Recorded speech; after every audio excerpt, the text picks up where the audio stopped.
NSIT निखारता है आपकी प्रतिभा को। NSIT, a place to imagine, invent and inspire. NSIT, अम्हारा, Bihta, Patna.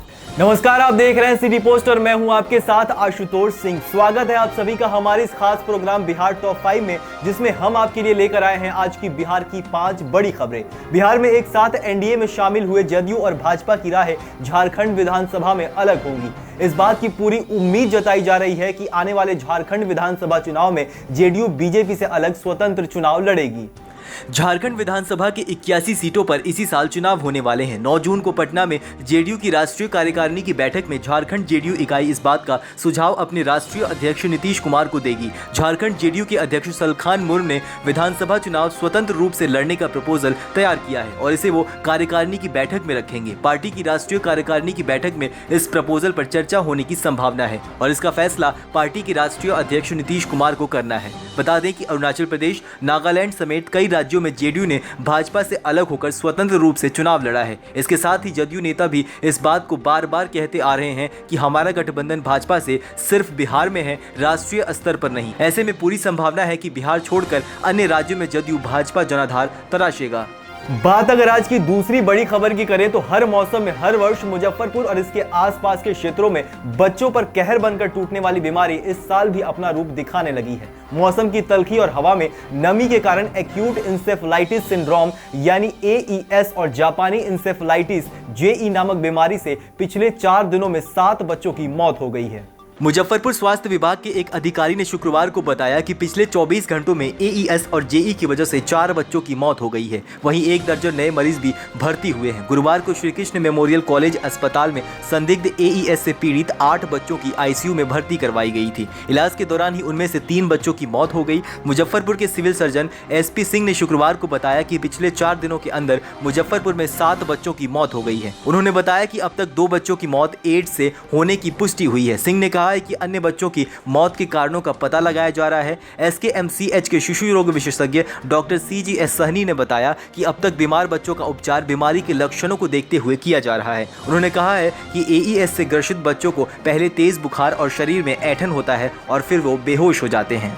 एक नजर अगर आज की तीसरी बड़ी खबर पर डालें तो फतुहा 4 लेन सड़क पर निशु बूचक गांव के पास 3 कटे सर मिलने से सनसनी फैल गई। तीनों शवों में 2 शव युवक के हैं और एक युवती का कटा हुआ सर मिला है। सभी शवों को चाकू या किसी तेज हथियार से वार कर धड़ से अलग कर दिया गया है, ऐसा प्रतीत हो रहा है। घटना की सूचना मिलते ही पुलिस मौके पर पहुंच गई और जांच में जुट गई।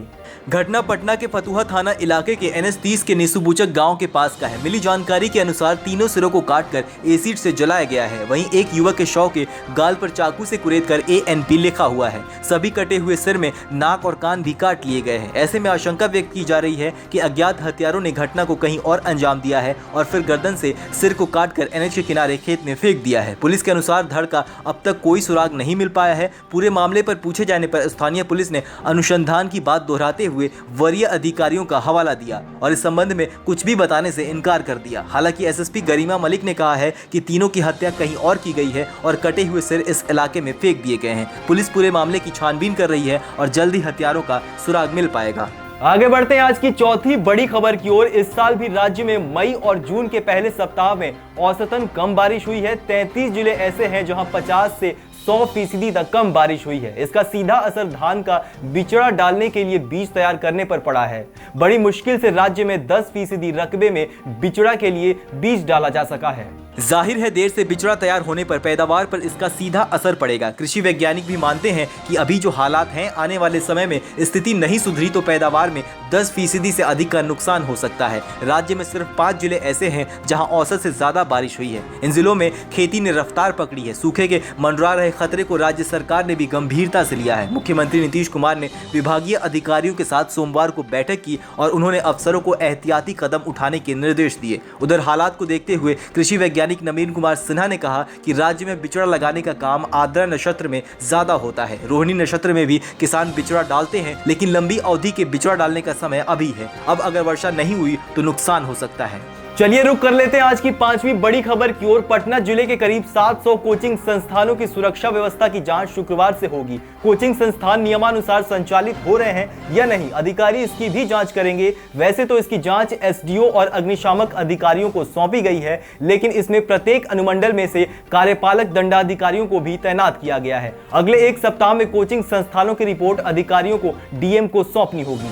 सूरत में एक कोचिंग संस्थान में हुए हादसे के बाद पटना जिला प्रशासन ने यह कदम उठाया है। पटना सदर और पटना सिटी अनुमंडल में लगभग 450 छोटे बड़े कोचिंग संस्थान हैं। इसके बाद दानापुर में 100, बाढ़, मसौड़ी, पालीगंज अनुमंडल में 50-50 कोचिंग संस्थान है, जिसकी जांच होनी है। डीएम कुमार रवि द्वारा शुक्रवार को जारी आदेश में कहा गया है कि जिस भवन में कोचिंग संस्थानों को संचालित किया जा रहा है वहां सुरक्षा व्यवस्था पुख्ता है या नहीं, भवन में फायर सिस्टम है या नहीं, इमरजेंसी दरवाजा, अलार्म, सीसीटीवी कैमरे, एक कमरे में कितने छात्र छात्राओं को पढ़ाया जाता है, कोचिंग का भवन कितने एरिया में है। डीएम ने जिला शिक्षा पदाधिकारी को निर्देश दिया है कि अपने स्तर से टीम गठित कर जांच करवाएं कि कितने कोचिंग संस्थान ऐसे हैं जो बगैर रजिस्ट्रेशन के संचालित हो रहे हैं। ऐसे कोचिंग संस्थानों पर नियमानुसार कार्रवाई करें। डीएम ने सभी एसडीओ को निर्देश दिया है कि खतरनाक ज्वलनशील पदार्थ रखने वाले गोदामों को चिन्हित कर यह सुनिश्चित करें कि ऐसे गोदाम सुदूर इलाके में हो। भीड़ भाड़ वाले इलाके में खतरनाक ज्वलनशील पदार्थ रखने वाले गोदाम मालिकों के विरुद्ध कार्रवाई करें। ये थी बिहार की आज की 5 बड़ी खबरें। देश और दुनिया की ऐसी ही तमाम खबरों के लिए आप बने रहिए सिटी पोस्ट पर। लाइक, शेयर, सब्सक्राइब जरूर करें। नमस्कार। 22 वर्षों का विश्वास, 10,000 से ज्यादा डॉक्टर्स, गोल नेशंस लीडिंग इंस्टीट्यूट।